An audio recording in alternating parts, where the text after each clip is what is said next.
Hello and welcome. It is Wednesday, the 26th day of April 2017. My name is Derek. Let's take a look at the daily and weekly silver charts. I talked about the higher highs and lower lows yesterday. Not a big surprise, it came down to fib. And now from this point on, because it's there, where's the next resistance area point? The answer is around 1775 to 1795, which is previous support, which is Fibonacci, which is also where the 18 average is declining towards. And I'd be expecting some sort of resistance area level at that point if, of course, price actions in the near term makes it up towards that point. I've talked about, of course, this possible failed break it. And you know what? A lot of these silver and gold charts have a lot more of these failed move fast moves than, well, at least comparing with the crypto markets. It's not as often.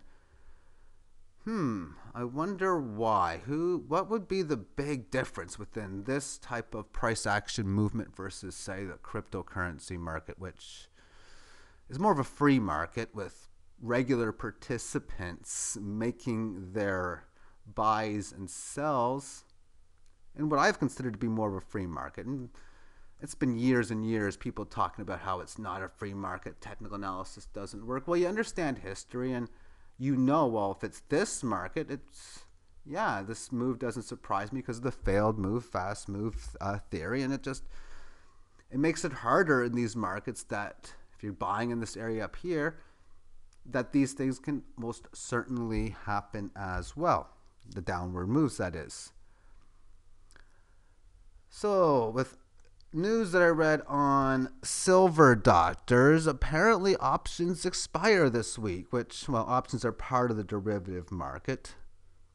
I think the derivative market is something like 1 trillion times bigger or 1 billion times bigger than the silver market. Just an interesting thing to consider here. And I asked the question, are prices depressed? As well, is the number 2 larger than the number 1? And I say both questions for maybe they're a little obvious, but really that's the whole point. Now, why would the prices be depressed? And does it make any sense to any reasons why it's possible over a currency global collapsing period? Why 20, 30, 40, 50x gains from this point is not out of question? Well, that's why I'm physically holding the real asset, the physical commodity, bullion 999, sometimes 9999 silver, but it's all the same. It's real physical commodity. Now, I've been having a little bit of problems within my spreadsheet as far as plotting one graph over to the other. The weekly time frame for silver crashed on me like a couple other charts have, and even the daily chart crashed on me yesterday, but I was able to put it back together yesterday. I wasn't able to put the weekly one together. I can't put the averages and the Fibonacci lines on here. Well, I will in a bit, but I want to show you what people talk about as a double top. Something comes up here, down. Oh, it's a double top because it's here.